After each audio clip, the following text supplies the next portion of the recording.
अस्सलामुअलैकुम वरहमतुल्लाहि वबरकातुहू। दोस्तों, मैं मोहम्मद जाने आलम आप सभी के सामने हाजिर हूँ आई लव मदीना चैनल की जानिब से। मेरे प्यारे मुसलमान भाइयों, आज आप सभी के लिए कुदरत का एक ऐसा करिश्मा लेकर आया हूँ, एक ऐसा वाक़या लेकर आया हूँ कि जिसको सुनने के बाद यकीनन आपके होश उड़ जाएंगे और यकीनन आप बेसख्ता पुकार उठेंगे कि यकीनन अल्लाह तू बड़ा करीम है, तू अल्लाह बड़ा रहीम है और यकीनन तू हर शय के ऊपर कादिर है और यकीनन तू अपने बंदे से बहुत मोहब्बत फरमाता है। जैसे कि मेरे प्यारे मुसलमान भाइयों, आप सभी इस बात को जानते हैं कि दुआ जो होती है वह हर परेशानी, हर आफत को टाल देती है और यकीनन जो सच्चे मन से, सच्चे दिल से अल्लाह की बारगाह में हाथ उठाकर दुआ मांगता है, जब बंदा रोता है, गिड़गिड़ाता है और उसकी आंखों से आंसू जारी होते हैं, तो अल्लाह यकीनन उस दुआ को कबूल कर लेता है और यकीनन अल्लाह अपने बंदे को कभी निराश नहीं करता है। इन अल्लाह मअस साबिरीन, अल्लाह सब्र करने वालों के। सभी को बता दूं, ये जो वाक़या है ये ज़्यादा पुराना नहीं है, अभी हाल के ही दिनों का है। यानी मेरे प्यारे मुसलमान भाइयों, एक बहुत ही मशहूर, एक बहुत ही अच्छे और एक बहुत ही बड़े डॉक्टर जिनका नाम जिशान था। आप सभी को बता दूं, किसी कार्यक्रम के अंदर उनको बुलाया गया और आपको बता दूं ख़ास तौर से वो जो कार्यक्रम रखा गया था वो डॉक्टर जिशान के हवाले से ही रखा गया था। यानी उस प्रोग्राम के अंदर पहुँचना डॉक्टर जिशान के लिए बेहद ज़रूरी था। लेकिन मैं आप सभी को बता दूं, उस प्रोग्राम के अंदर पहुंचने के लिए, उस फंक्शन के अंदर पहुंचने के लिए एरोप्लेन का सहारा लेना पड़ता। यानी उस प्रोग्राम में पहुंचने के लिए, उस फंक्शन के अंदर पहुंचने के लिए डॉक्टर जिशान को मीलों का सफ़र तय करना था। तो मैं आप सभी को बता दूं, डॉक्टर जिशान जो थे वो एयरपोर्ट पहुंचे और एयरपोर्ट पहुंचने के बाद जिस तरीके से सभी की चेकिंग होती है उसी तरीके से उनकी भी चेकिंग वगैरह हुई। उसके बाद वो एरोप्लेन के अंदर जाकर बैठ गए। लेकिन मैं आपको बता दूं, अभी कुछ ही देर हुआ था कि तभी एरोप्लेन का जो पायलट था उसने आकर यात्रियों से यह बात कही कि एरोप्लेन के अंदर, जहाज के अंदर तकनीकी प्रॉब्लम आ चुकी है, जिसकी वजह से हमें इमरजेंसी लैंड करना पड़ेगा और पास की एयरपोर्ट में हमें इसको लैंड करवाना पड़ेगा। तो हम सभी यात्रियों से क्षमा चाहते हैं। पायलट की ये बात बोलने के बाद कुछ ही देर के अंदर इमरजेंसी लैंड किया जाता है। आप सभी को बता दूं, डॉक्टर जिशान जो थे वो इस बात को लेकर बहुत ही ज्यादा गुस्से में थे, बहुत ही ज्यादा परेशान होने लगे थे, क्योंकि जो प्रोग्राम रखा गया था खास तौर से उनके लिए ही रखा गया था। अगर वो उस प्रोग्राम के अंदर नहीं जाते तो यकीनन उनकी बहुत ही ज़्यादा बदनामी होती, लोग उनके बारे में बुरा भला कहते। तो मेरे प्यारे दोस्तों, वो बहुत ही ज़्यादा गुस्सा हो गए और उन्होंने अपना गुस्सा जताने की कोशिश की। एयरपोर्ट पे जो यात्री थे वो सभी इस चीज़ को महसूस कर रहे थे कि ये जो आदमी है ये बहुत ही ज़्यादा परेशान लग, इसको बहुत ही ज़्यादा इमरजेंसी थी। तभी मेरे प्यारे दोस्तों, कुछ लोगों ने डॉक्टर जिशान को पहचान लिया और ये बात कही कि आप परेशान मत होइए, आपको परेशान होने की ज़रूरत नहीं है। अगर आप चाहें तो यहाँ से बाई रोड कार भी लेकर जा सकते हैं। यहाँ से जहाँ आपको जाना है वो ज़्यादा दूर नहीं है, सिर्फ 3 घंटे के रास्ते पर है। तो मेरे प्यारे दोस्तों, ये बात सुनने के बाद डॉक्टर जो था वो बहुत ही ज़्यादा खुश हुआ और उन सभी का शुक्रिया अदा किया। एक कार को बुक किया और फ़ौरन ही उस कार को लेकर वो रवाना हो गया। आपको बता दूं, डॉक्टर को बहुत ही ज़्यादा जल्दी थी, बहुत ही जल्दी पहुँचना था, काफ़ी देर हो चुकी थी। इस चीज़ को देखते हुए डॉक्टर जिशान ने टैक्सी ड्राइवर से ये बात कही कि जल्दी से जल्दी ले चलो और शॉर्टकट अगर है तो शॉर्टकट से ले चलो। तो ये बात सुनने के बाद टैक्सी ड्राइवर जो था उसने ये बात कही कि अगर हम हाईवे से जाएंगे तो बहुत ही ज़्यादा टाइम लग जाएगा, बहुत ही ज़्यादा ट्रैफिक भी है, लेकिन अगर हम जंगल के रास्ते से जाएं तो शॉर्टकट पड़ सकता है, लेकिन रास्ता थोड़ा ख़राब है, लेकिन फिर भी हम जल्दी पहुंच जाएंगे।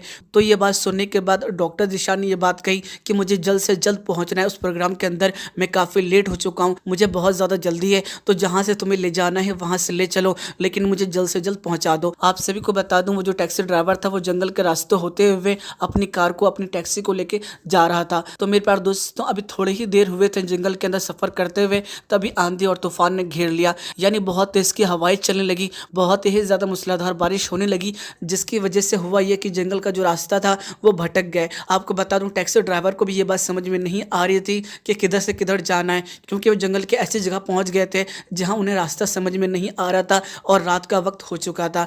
तो मेरे प्यारे दोस्तों, डॉक्टर जिशान जो था वो बहुत ही ज़्यादा परेशान हो गया, लेकिन उसने ये बात बोली कि अब टैक्सी जो आगे जाएगी वो बारिश रुकने के बाद जाएगी, तूफान रुकने के बाद ही आगे बढ़ेगी, वरना कोई दुर्घटना हो सकती है। तो बेहतर ये है कि आस पड़ोस में अगर कोई घर नज़र आता है इस जंगल के अंदर तो हम जाकर वहाँ कुछ देर आराम कर लेते हैं। जैसे ही बारिश रुकेगी या तूफान रुकेगा, फ़ौरन ही हम रास्ते का पता करके आगे सफ़र करेंगे। तो मेरे प्यारे दोस्तों, जंगल के अंदर थोड़ा बहुत यहाँ से वहाँ घूमने के बाद डॉक्टर जिशान को एक झोपड़ी नज़र आई जिसके अंदर दिया जल रहा था, थोड़ी सी रोशनी आ रही थी। तो डॉक्टर जिशान जो था उसको थोड़ी सी राहत हुई और वो उस झोपड़ी के अंदर दाखिल हुआ। तो उसने ये महसूस किया कि इस झोपड़ी के अंदर एक बूढ़ी औरत है जो मुसल्ले के ऊपर खड़ी हुई है।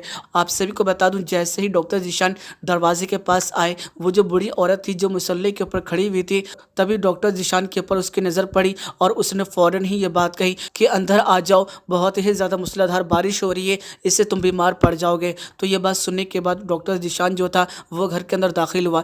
जैसे ही वो घर के अंदर दाखिल हुआ तो उस बूढ़ी औरत ने ये बात कही कि पास में टेबल के ऊपर गर्मा गर्म चाय रखी हुई है, आप लोग भीग चुके हो तो बेहतर ये होगा कि आप गर्मा गर्म चाय पी लो, जिससे आपके बदन के अंदर गर्मी आएगी।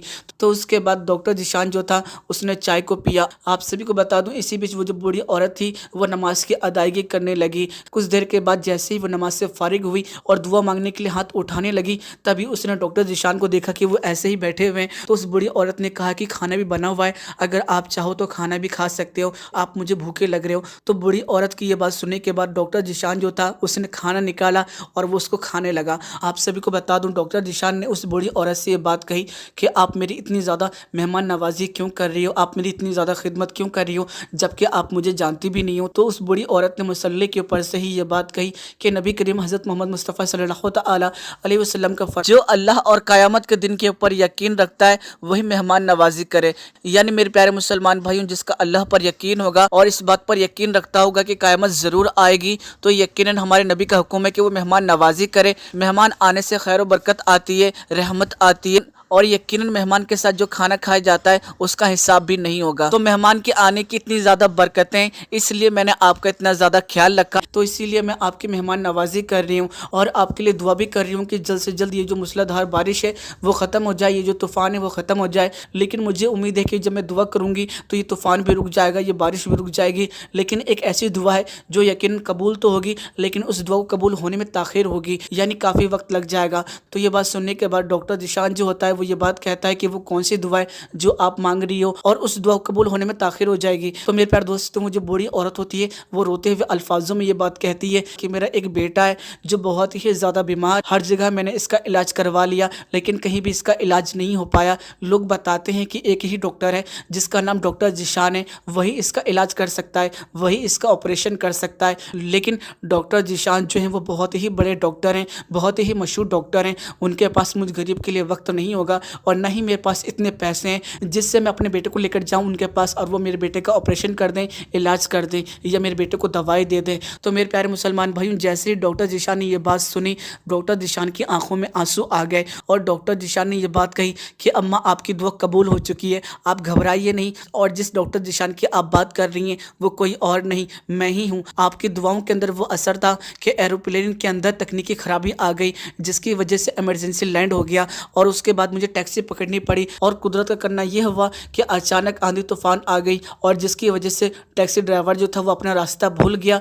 और फिर हुआ ये कि हमें रुकने के लिए कोई ठिकाना चाहिए था, जब तक तूफान और बारिश नहीं रुक जाती है हमें कहीं ना कहीं पर रुकना ही था। तभी हमारी नज़र आपके घर के ऊपर पड़ी। यानी ये सभी चीज़ें जितनी भी हुई हैं वो यकीनन आपकी दुआओं की वजह से हुई है, यानी अल्लाह ने आपकी दुआओं कबूल कर ली। मैं आपके बेटे का इलाज करूँगा और वो भी फ्री में करूँगा। तो मेरे प्यारे मुसलमान भाइयों, आपने देखा किस तरीके से दुआ कबूल होती है। यानी दुआ कबूल होने में यकीनन ताख़ीर हो सकती है, लेकिन अगर सच्चे दिल से दुआ मांगी जाए, रो रो कर गिड़गिड़ा कर दुआ मांगी जाए तो यकीनन वो दुआ ज़रूर कबूल होती है। और जिस दुआ में हम नबी करीम सल्लल्लाहु अलैहि वसल्लम का वसीला लगा लेते हैं वो यकीनन दुआ कबूल होती ही होती है। तो मेरे प्यारे मुसलमान भाइयों, किस किस तरीके से दुआ कबूल हो जाती है, किस तरीके से अल्लाह लोगों तक मदद पहुँचाता है, किस तरीके से ज़रिया बनाता है, आपको इस वीडियो के अंदर मालूम पड़ गया होगा। बहुत से लोगों ने इस वाक़े को अलग अलग अंदाज के अंदर पेश किया है। बहरहाल जो मुझे लगा कि दुआ की अहमियत आपको बतानी चाहिए तो मैंने आपको बताई। अगर आपको ये कुदरत का करिश्मा पसंद आया है, वीडियो पसंद आई है, तो वीडियो को लाइक कर दीजिए और इस वीडियो को जितना ज़्यादा हो सकेगा उतना ज़्यादा शेयर कीजिएगा। साथ ही साथ गुजारिश करूँगा कि अगर आप हमारे यूट्यूब चैनल के ऊपर नए हैं तो हमारे चैनल को सब्सक्राइब कर लीजिए, साथ ही साथ नोटिफिकेशन बेल दबा लीजिए ताकि आपको हर नई वीडियो की नोटिफिकेशन मिल सके। चलिए दोस्तों, मैं फिर मिलूंगा एक अच्छी और प्यारी वीडियो साथ। अपना ख्याल रखिए और खुश रहिएगा। जब तक के लिए अल्लाह हाफिज़।